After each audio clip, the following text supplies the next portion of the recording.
Hello. Good morning. How are you? Really good. I struggled getting on the stream for about 10 seconds. Want to know why? Why? You didn't have it There plugged in? there's a part where before I come into the little online studio part where you let me in, it tests your camera and your audio. And I'm like, where am I? Where am I? Where am I? Forgot to take the cover off the camera. I had a projector for like 3 months before, and I waited for Joe, my ex-husband, to come into town and look at it for me because I couldn't figure it out. And I had the lens cap on it the whole time. It's an honest mistake. It's an honest mistake. It is. What are you up to today? Because I think just working and painting. You know what I found out? I've been painting the inside of my house, and for a 5-gallon bucket, it's like $150, right? Well, I'm painting over paint that's already been there. And I was like, but that paint that's already been there has primer on it already. Do I have to get the paint primer combo? And I Googled it today and I don't. And that's going to save me like $60 of every 5 gallons. No, you don't have to prime paint. Like you can just paint over with prime painted. Because a lot of those paints are like primer paint combos.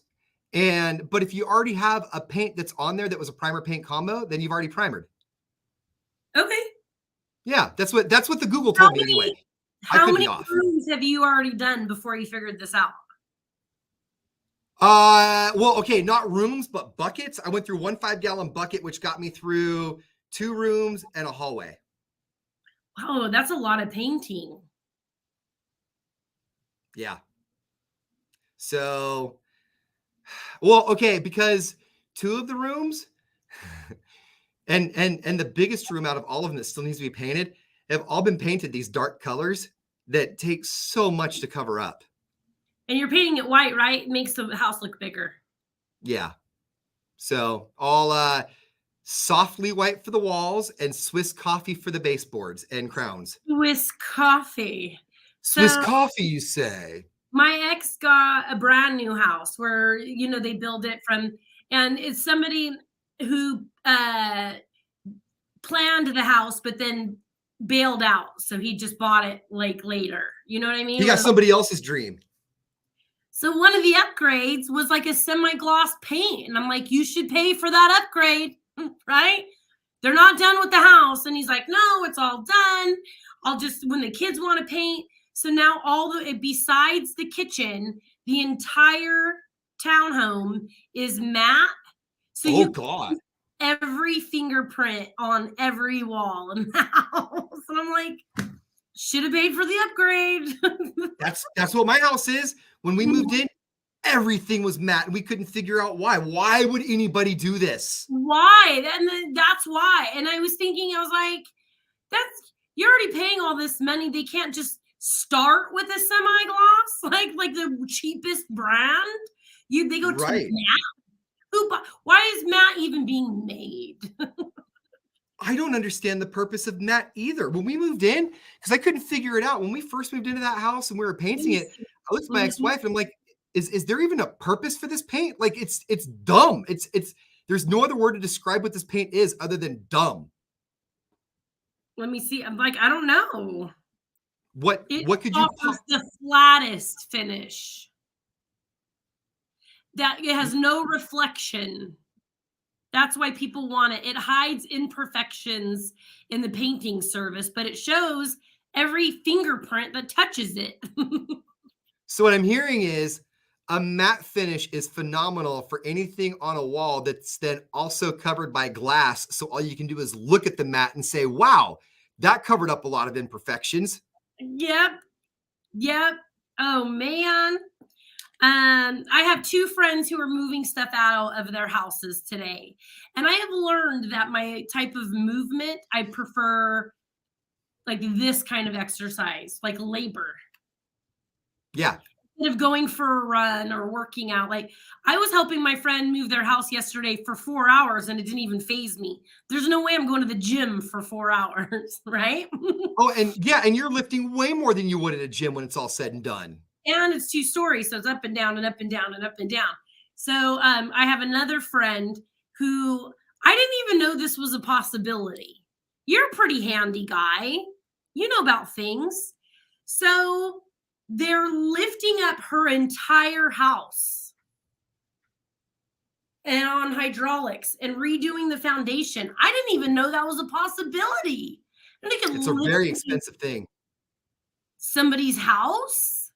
It's repair. Okay, a cracked foundation on a raised house will cost you like $60,000 to $80,000 to fix sometimes. Like it will destroy a home sale.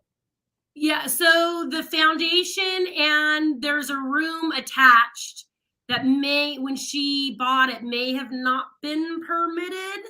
They're redoing that too.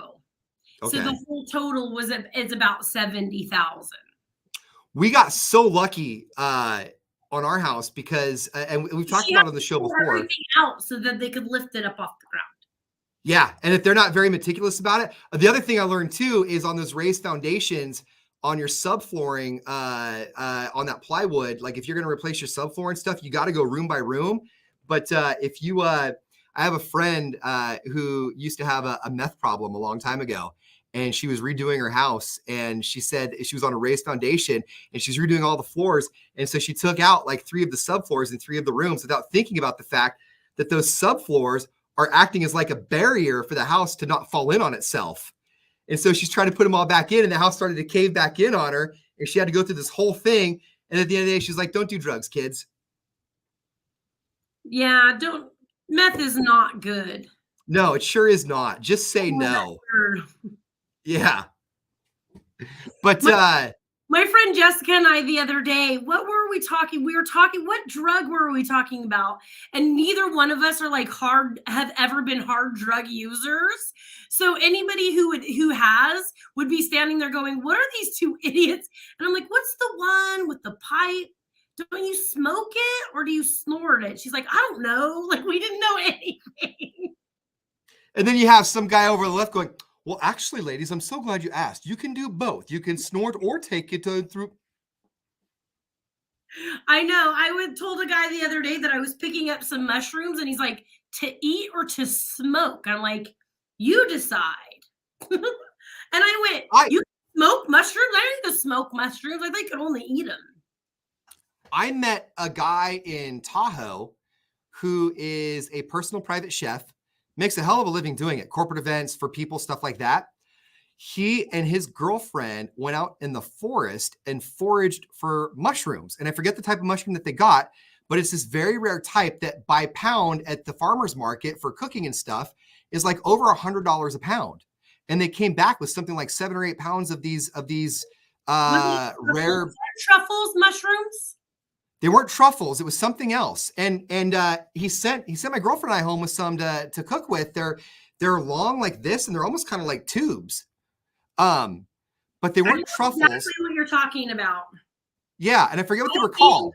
Aren't they? They're not the shiitake mushrooms? No, because those are No, I'll have to get the name again. But he dehydrated some. He froze some, I think, or I don't know how he did it. And then I guess when he gets clients that are high end, he'll offer them as an add-on for their dishes for whatever he's doing. But yeah, he and his girlfriend like forced mushrooms. That might be it. Like these? Maybe. He said that they're really small and kind of rolled up on the ground. That could be it. I don't know. I don't know. He said that, and he said there's no real rhyme or reason to finding them either. He said you just kind of like look around, you look on the ground, and when you find one, there's a bunch. Enoki mushrooms, they look like sprouts. Anyway, no, these were they were like tubes. They were like this long, and they were rolled up like that. For me to eat mushrooms, they have to be cut up really small or put in a soup, or I can't see them. If I can see them, they're hard for me to eat because their texture is weird. Is it like once it gets in there, it's almost like it wants to like move around, you know? You're like, no, stay right there between my teeth. But if it's like, I'll cook with them. Like if the recipe calls for it, I'll cook with them. It's fine. But I can't see them or anything. What foods as you got older? Like when I was younger, asparagus, Brussels sprouts, mushrooms, onions, I repelled from all of it. And like right around 23, 24, I was like, you know what? The floodgates open. Let's eat all of it. And it turned out I liked all of it. Red onion, I'll crush a red onion. I love red onion, and I didn't eat that as a kid. And blue cheese. Yeah. You know what? It's weird too, because at the end of the day, we like it, but we also kind of had to force ourselves to like it. Yeah, it took like I had to try it with a couple different things. Yeah, it's like those movies.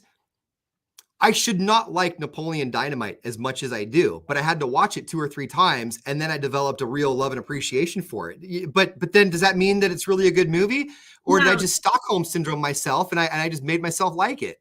I did that with Anchorman. Anchorman's not funny, but it has like some of the greatest one-liners of all time. Yeah, that movie works 60% of the time, all the time. All right, you guys, we're out of here. Bye. We'll see you tomorrow.